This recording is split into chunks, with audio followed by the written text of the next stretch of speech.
So hello everyone, कैसे हैं आप सभी। लास्ट टाइम हमने प्लेटो पढ़े थे। इस बार we are going to study about Aristotle, his student. ये गुरु शिष्य परंपरा के आखिरी मेंबर हैं। जो गुरु शिष्य परंपरा सुकरात से शुरू हुई थी, दैट एंडेड एट एरिस्टोटल। और एक इनके जो सबसे फेमस शिष्य थे वो अलेक्जेंडर द ग्रेट यानी सिकंदर महान थे, जो कि कोई बहुत महान दार्शनिक नहीं थे, बल्कि ताकत की दम पे दुनिया को जीतने निकले थे। तो लेट्स स्टार्ट। इनका पहले ब्रीफ इंट्रोडक्शन जानेंगे। एथेंस यानी ग्रीस में पैदा हुए थे और ये प्लेटो के शिष्य थे। उनकी जो एकेडमी थी उसमें ये स्टूडेंट रहे काफ़ी दिनों तक। इनके जो पिताजी थे वो जो वहाँ जब जो गवर्नमेंट थी उसके कोर्ट फिजिशियन थे। तो अब क्योंकि ये एक एरिस्टोक्रेटिक फैमिली बैकग्राउंड से थे, मतलब जिनके पिताजी बहुत हायर पोस्ट पे थे गवर्नमेंट में, तो इनकी जो थिंकिंग है, इनके जो थॉट्स हैं, उसमें कहीं ना कहीं ये मेंटेलिटी झलकेगी, बीइंग सुपीरियरिटी। अभी हम स्लेव्स पर इनके व्यू पढ़ेंगे, वुमेन पर इनके व्यू पढ़ेंगे, तो कहीं ना कहीं थोड़ा सा घमंड झलकेगा इनकी बातों में। सो खैर, लेट्स स्टार्ट। हमारा पहला टॉपिक होने वाला है एरिस्टोटल को लेके।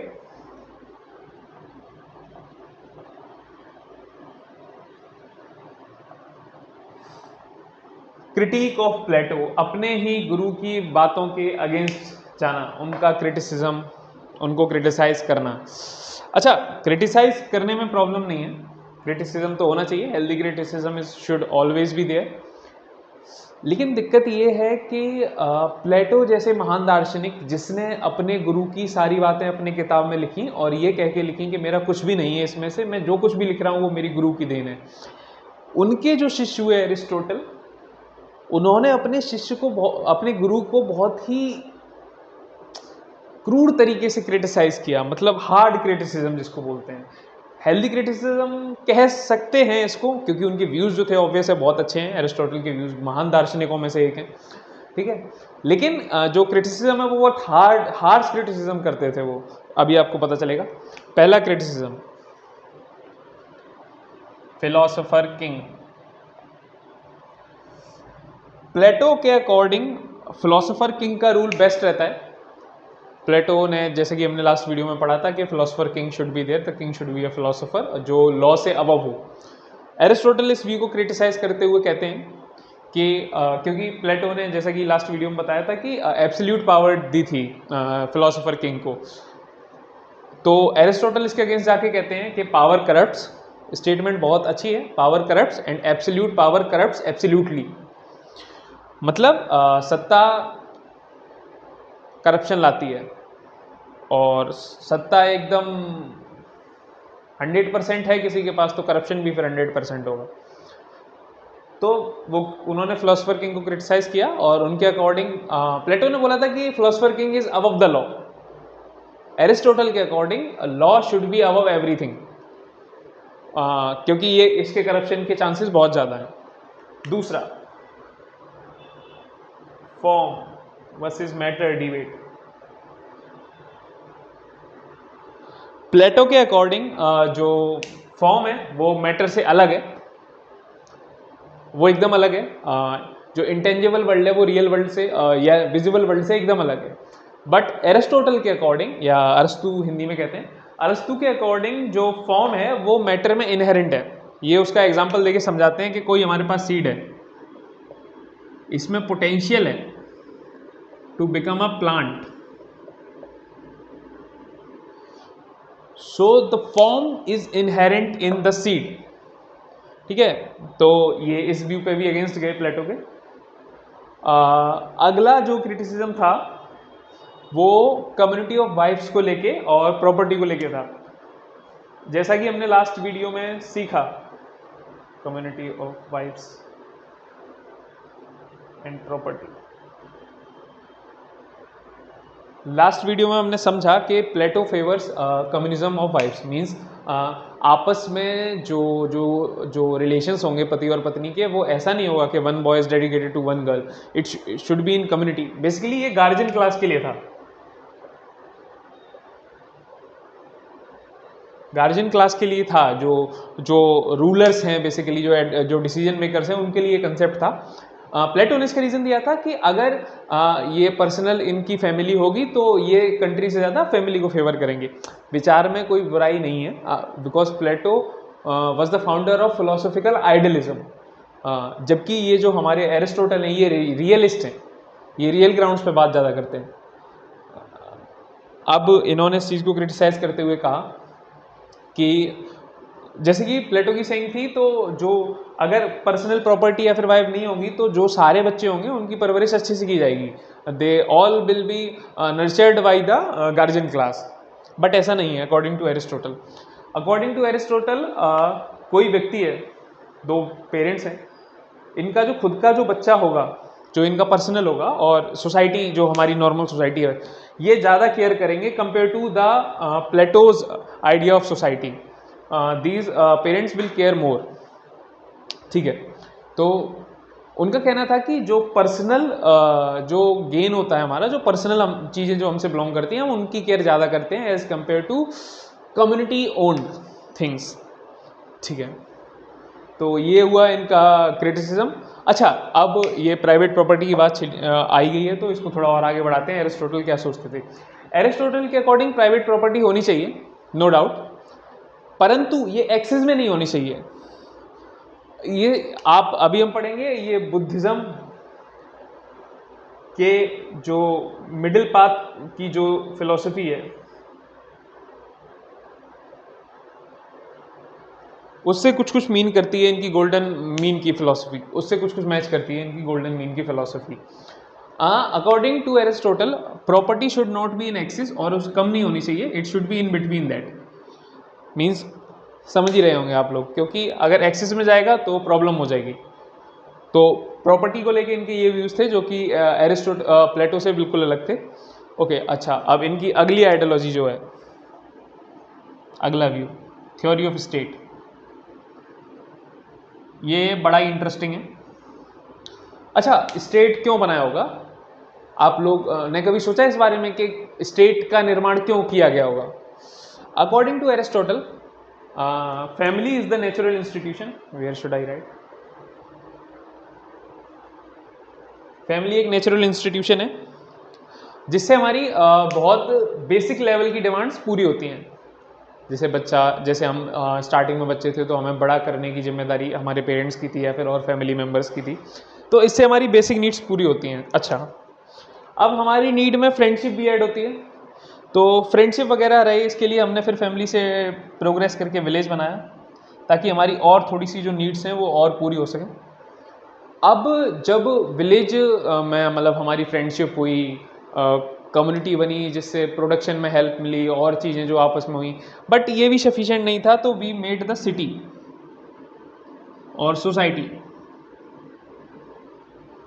अब सारी नीड्स तो ये भी पूरी नहीं कर पाया, so we made an system, we made a system known as state. अच्छा, स्टेट अपने आप में एरिस्टोटल ने परफेक्ट माना है। State is able to fulfil all the needs of human being, और ह्यूमन बींग की नीड्स जो उन्होंने बताई है, वो एंड गोल जो बताया ह्यूमन बींग का, वो यूडेमोनिया बताया है, दैट इज हैप्पीनेस।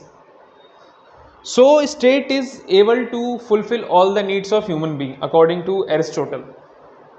और इसके लिए उन्होंने एक उनकी बहुत फेमस थिंग है, man by nature a political animal और अ सोशल एनिमल, जू प्लंक्टन जिसको बोलते हैं।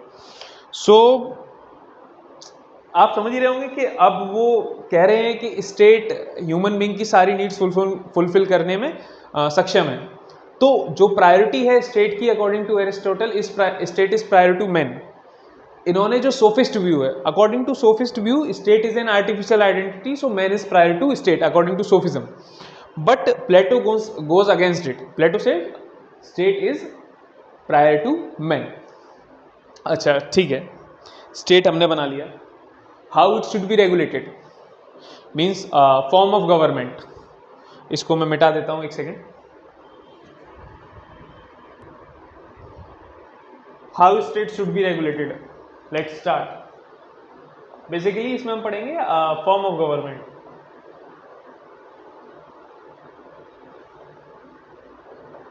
अच्छा, एक बहुत ही इंटरेस्टिंग बात है, एरिस्टोटल ने उस जमाने में 158 कॉन्स्टिट्यूशंस की स्टडी की थी। समझ रहे हो 158, हमसे एक अपना इंडियन कॉन्स्टिट्यूशन नहीं पढ़ा जाता, बहुत बड़ा है, पर थोड़ा डिफिकल्ट है, but everyone should at least understand it. 158 देशों के संविधान को पढ़ने के बाद एरिस्टोटल ने इन संविधानों को अलग अलग पार्ट्स में क्लासिफाई किया था, परवर्टेड और एफिशिएंट कॉन्स्टिट्यूशन एंड ऑल। तो उन्होंने जो फॉर्म्स ऑफ गवर्नमेंट देखी, वो मोनार्की देखी, डेमोक्रेसी देखी, एरिस्टोक्रेसी देखी, ओलिगार्की देखी, पॉलिटी देखी। अब जब इतनी सारी फॉर्म्स ऑफ गवर्नमेंट देख ली एरिस्टोटल ने, तो अकॉर्डिंग टू एरिस्टोटल जो बेस्ट फॉर्म ऑफ गवर्नमेंट है दैट इज मोनार्की। बट इसके साथ एक प्रॉब्लम है, ये तब तक बेस्ट है जब तक जो रूलर है वो बहुत ही एफिशिएंट हो। ऐसा रूलर ढूंढना अपने आप में बहुत डिफिकल्ट टास्क है और इम्पॉसिबल भी कह सकते हैं। अच्छा, इससे हटके एक चीज़, आप ऐसे समझिए, कोई किसी भी प्रकार की गवर्नमेंट है, अलग अलग कंट्रीज़ का एग्जांपल लेके दे सकते हैं, चाहे वो डेमोक्रेसी हो, चाहे वो डिक्टेटरशिप हो, चाहे वो मोनार्की हो, किसी भी फॉर्म ऑफ गवर्नमेंट के कोर में जो चीज़ होती है, अगर वो अच्छी है तो वो गवर्नमेंट अच्छी है। अगर कोर में जो चीज़ है वो ख़राब है तो वो कोई सा भी गवर्नमेंट सिस्टम बहुत एफिशिएंट या बहुत अच्छा नहीं हो सकता। फॉर एग्जांपल, डेमोक्रेसी के कोर में जनता है, जनता। अब जनता को पता ही नहीं है कि उसको अपने रिप्रेजेंटेटिव से क्या मांगना है, तो क्या लग रहा है डेमोक्रेसी को बहुत अच्छी फॉर्म ऑफ गवर्नमेंट देगी। डिक्टेटरशिप के कोर में डिक्टेटर है, अगर वो ख़राब है तो फिर आप वर्ल्ड वॉर सेकंड जैसे सिनेरियोस भी हो सकते हैं जो हुए थे, हिस्ट्री बताती है। लेकिन डिक्टेटर अगर बहुत अच्छा है या फिर जो कम्युनिज्म है वो बहुत अच्छा है, तो हमने अभी चाइना का एग्जाम्पल भी देखा है पिछले कुछ सालों में। इतना इकोनॉमिक ग्रोथ जितना चाइना ने 30 साल में अचीव किया है, पॉलिटिकल हिस्ट्री में, ह्यूमन हिस्ट्री में किसी ने भी इतना ग्रोथ इतनी जल्दी अचीव नहीं किया in terms of scientific temperament, economy and all aspects. और लगभग हमारे चाइना की और हमारी जो पर कैपिटा इनकम थी वो 1980s के आसपास बराबर थी, बट अब हमसे वो 3 या 4 गुना आगे है। अब मुझे एग्जैक्ट डेटा याद नहीं आ रहा। तो अब समझ सकते हो ना, जबकि हमारे पास तो डेमोक्रेसी थी। बस यही फ़र्क पड़ गया, हमारी जो जनता है वो अभी इतनी मैच्योर नहीं हुई है कि उनको पता हो कि उनको अपने रिप्रेजेंटेटिव से मांगना क्या है, what should be the need of them. So इन सब को ही ध्यान में रखते हुए एरिस्टोटल ने क्लासीफाई किया कॉन्स्टिट्यूशन को इन सारे फॉर्म्स में। According to Aristotle, polity is the best form of the government. अच्छा, डेमोक्रेसी के ऊपर उनके व्यूज थे कि डेमोक्रेसी में दिक्कत क्या है, मेजॉरिटी का रूल होता है, और मेजॉरिटी ही अगर अच्छी नहीं है तो डेमोक्रेसी अच्छे से वर्क नहीं करेगी, ऑब्वियस है, जो अभी मैंने एग्जांपल पे समझाया। सेम व्यू एरिस्टोटल का था on democracy. So according to Aristotle, polity is the best form of government. अब what is polity? Polity means basically जो पॉलिटी के फीचर्स हैं जो उन्होंने गवर्नमेंट बताई, ये बेस्ट फॉर्म है। इसमें rule of law, second rule of middle class, ये थोड़ा इंपॉर्टेंट कंसेप्ट है, ऐसा उन्होंने क्या कहा, रूल ऑफ मिडिल क्लास। अच्छा, अकॉर्डिंग टू एरिस्टोटल, जो रिच वर्ग है या जो इलीट वर्ग है हमारे समाज का, उसको सिर्फ रूल करना आता है, उसको रूल्ड नहीं है, मतलब it does not know how to be ruled. मतलब elite part of society know how to rule, but it does not know that how to be ruled. जो हमारा गरीब वर्ग है, लोवेस्ट सेक्शन ऑफ सोसाइटी है, उसको रूल करना नहीं आता है, उसको बस आदेश का पालन करना आता है। It knows how to be ruled, ठीक है। अब यही सेम फीचर अगर एरिस्टोक्रेसी का मतलब होता है basically rule by few people. अगर एरिस्टोक्रेसी होगी किसी कंट्री में, तो जो इलीट वर्ग है उसको रूल करना तो आएगा, बट उसको ये नहीं आएगा कि that how to be ruled. और जो मान लो इमेजिन डेमोक्रेसी, जैसे हर देश में मैक्सिमम जो जनता होती है वो लोवेस्ट सेक्शन में ही आती है, क्योंकि they do not have the capability to rule. तो डेमोक्रेसी में जो रूल होता है वो इस वर्ग का होता है जिसको रूल करना ही नहीं आता। सो अकॉर्डिंग टू एरिस्टोटल ये दोनों फॉर्म ऑफ गवर्नमेंट बेकार हैं। जो पॉलिटी है वो बेस्ट है, और उसमें rule of middle class should be there.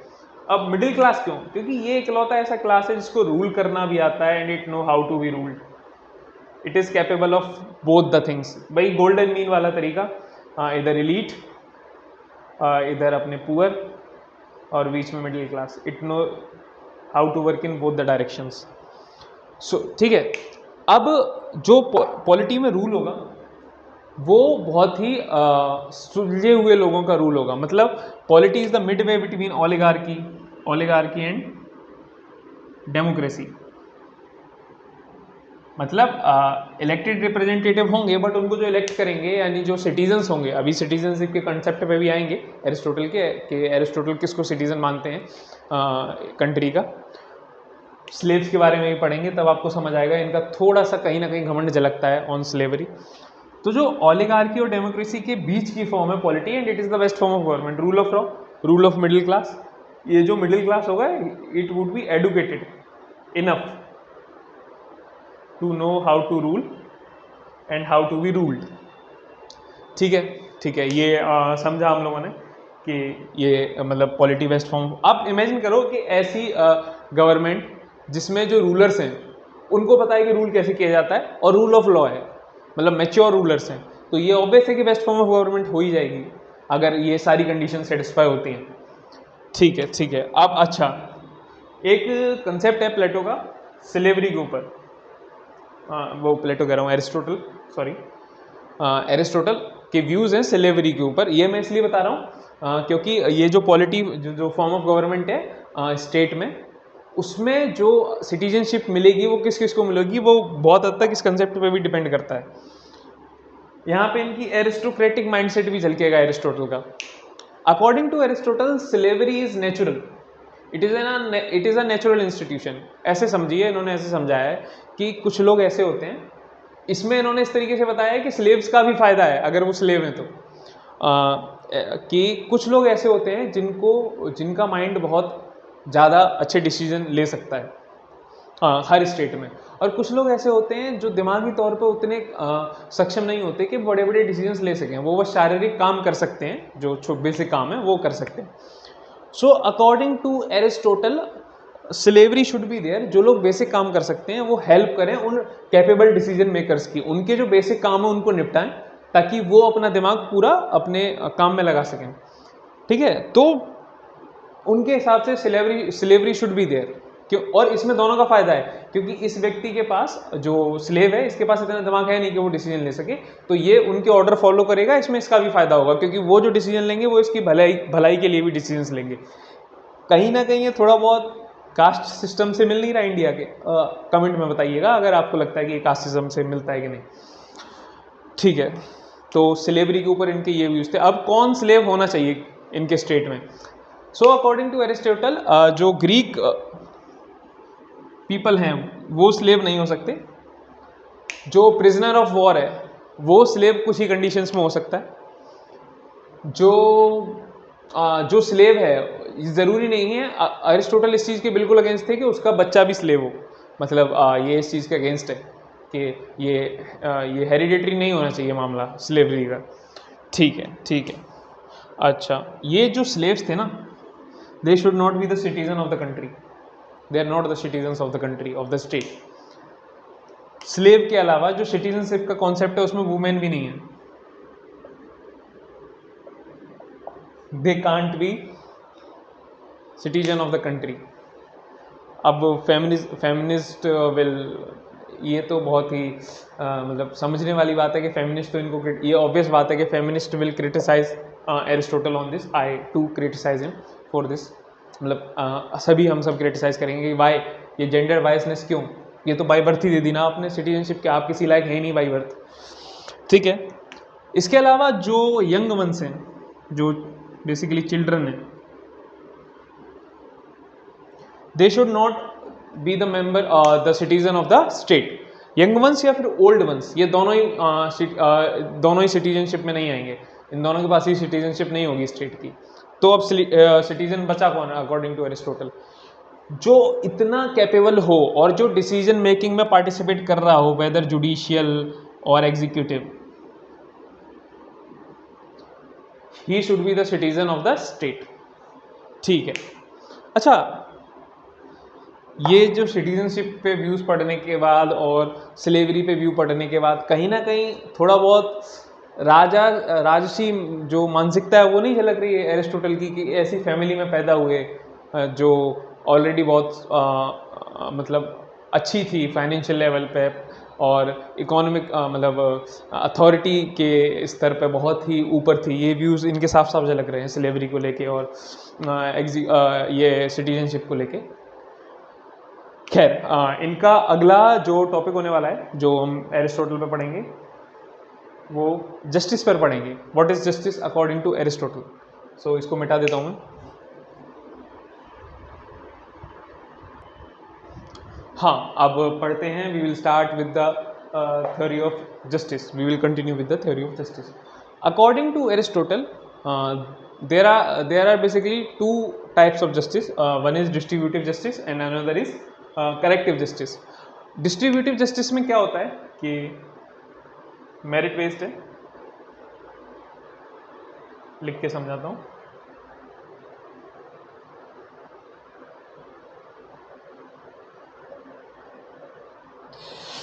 According to Aristotle ये राइट बेस्ड जस्टिस की बात करते हैं, जबकि इनके जो गुरु थे प्लेटो वो ड्यूटी बेस्ड जस्टिस की बात कर रहे थे। जैसा कि हमने समझा था कि अगर कोई व्यक्ति स्टेट ने जो उसको काम असाइन किया है वो अगर पूरा कर रहा है दूसरे के काम में हस्तक्षेप किए बिना, तो ये जस्टिस है।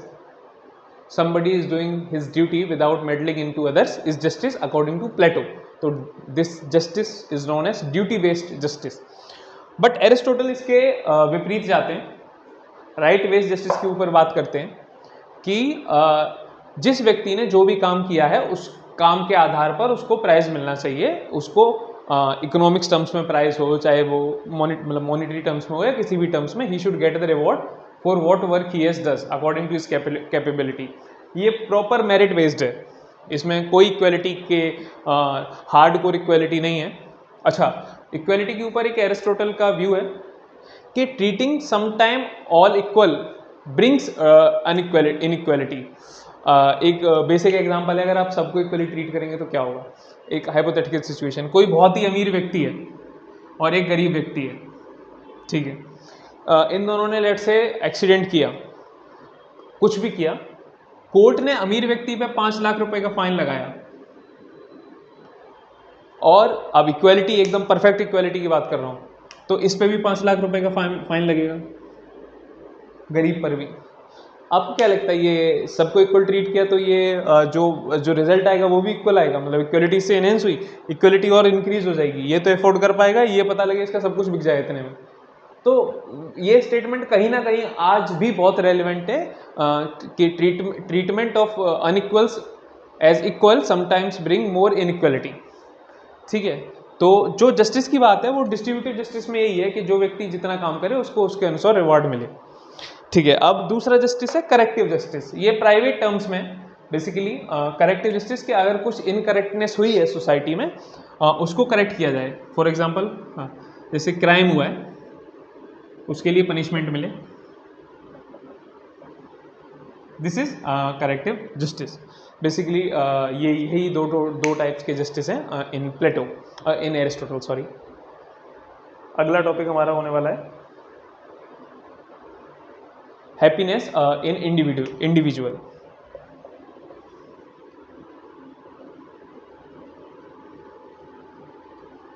इसको यूडोमोनिया भी कहते हैं, स्पेलिंग देख लीजिएगा आप लोग, ये ग्रीक वर्ड है।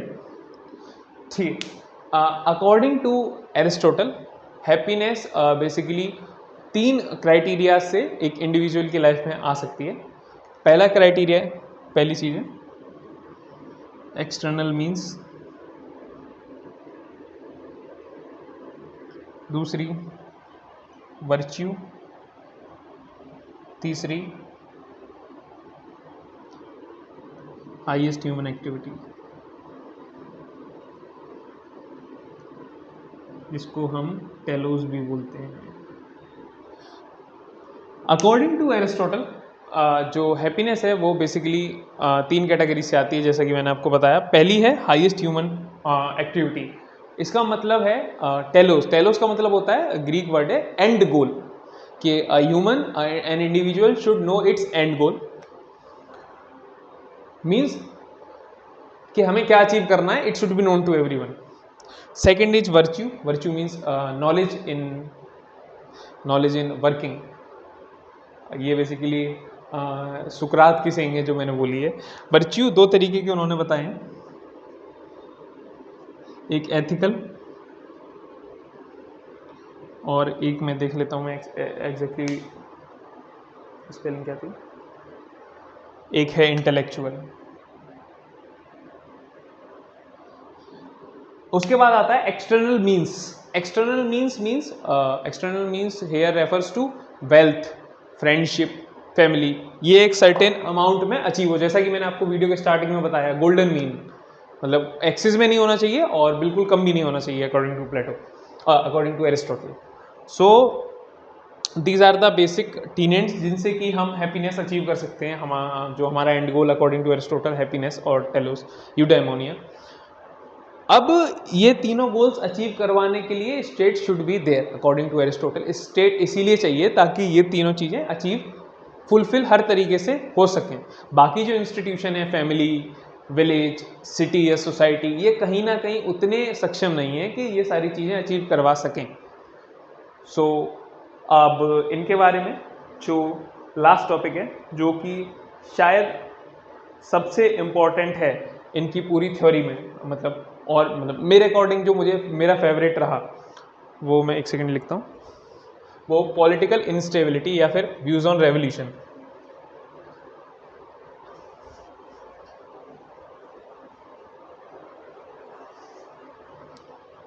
रेवोल्यूशन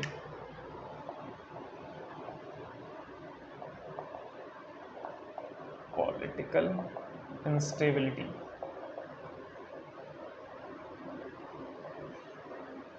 अच्छा, ये होता क्या है? According to Aristotle, any minor change in the constitution और in the form of government और in process of decision making is called revolution. अच्छे समझिए, संविधान में कोई भी बदलाव, सरकार में कोई भी बदलाव, निर्णय लेने के पूरे प्रोसीजर में कोई भी बदलाव, रेवोल्यूशन है, यानी क्रांति है अकॉर्डिंग टू एरिस्टोटल। ये जब छोटे स्तर पे हो, माइन्यूट लेवल पे भी हो सकती है कि कुछ चेंजेस हुए, ये बहुत ही एक्सट्रीम लेवल पे भी जा सकती है कि पूरी गवर्नमेंट बदल दी, या फिर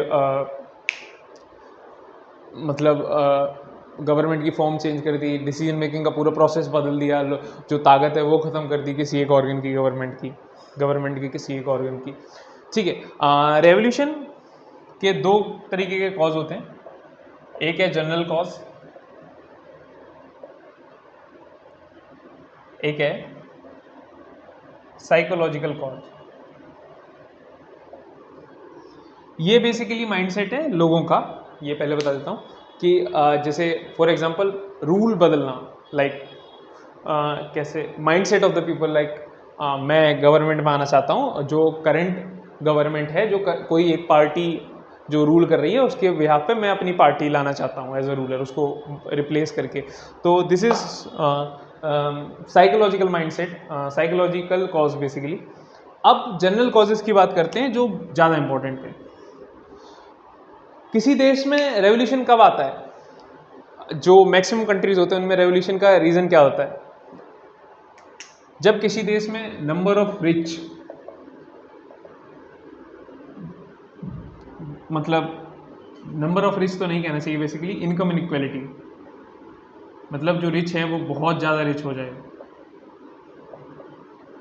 और जो पुअर है यानी गरीब है वो बहुत ज़्यादा गरीब हो जाए। दूसरा कॉज, मतलब इसी को अगर आगे बढ़ाएं तो अगर इसको जनरलाइज टर्म्स में लिखें कि मिडिल क्लास जो है वो कम रह जाए compare to poor exceeds middle class.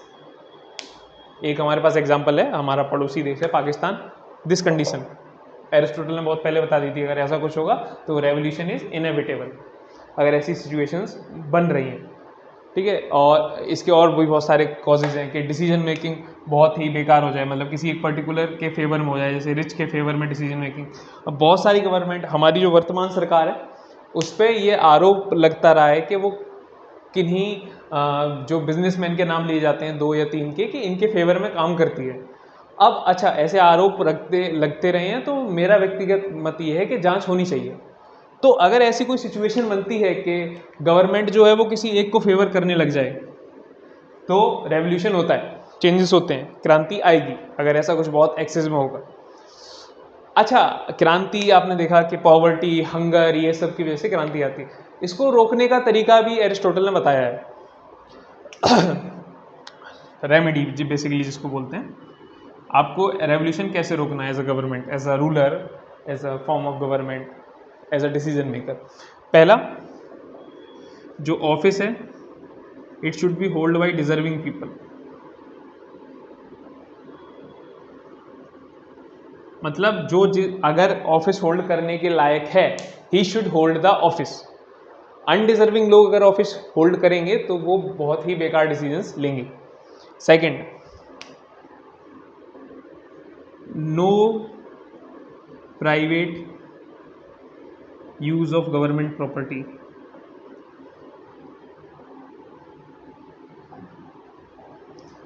ये बहुत ही रेलिवेंट बात है, अगर ये चीज़ हो रही हो ना तो मैक्सिमम जो क्रांति की संभावनाएं हैं वो ख़त्म हो जाती हैं।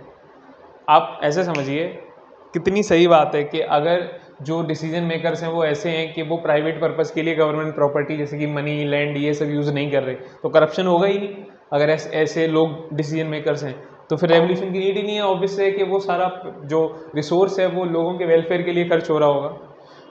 ठीक है, ठीक है। और इसमें जो और चीज़ें, लॉयल टू कॉन्स्टिट्यूशन, ये बहुत ही अच्छी चीज़ है कि जो हमने रूल ऑफ लॉ बनाया है। लॉयल टू कॉन्स्टिट्यूशन में बेसिकली होता है क्या है, जैसे एक संविधान है जिसने ताकत दी है और उसने सेम कॉन्स्टिट्यूशन ने लोगों को राइट्स दिए हैं। अब अगर ये दोनों ही, जनता और गवर्नमेंट, कॉन्स्टिट्यूशन के साथ लॉयल रहें, अपने दायरे में रह के काम करे गवर्नमेंट, और लोग अपने अधिकार और कर्तव्य पूरे करें, तो रेवोल्यूशन की नीड ही नहीं है फिर, अगर ऐसा ये डॉक्यूमेंट है जिसपे जनता और सरकार दोनों एग्री करते हैं। ठीक है, अगला रूल ऑफ लॉ।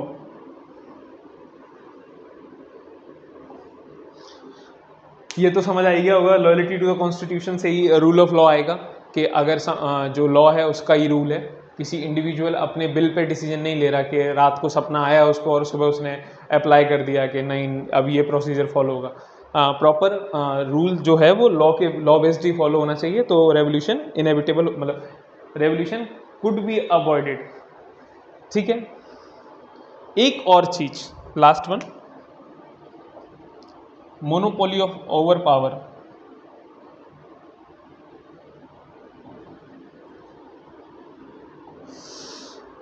अगर किसी एक व्यक्ति को या एक वर्ग को एब्सोल्यूट पावर मिल जाए तो ऑब्वियस है कि that would lead to the corruption, that would lead to the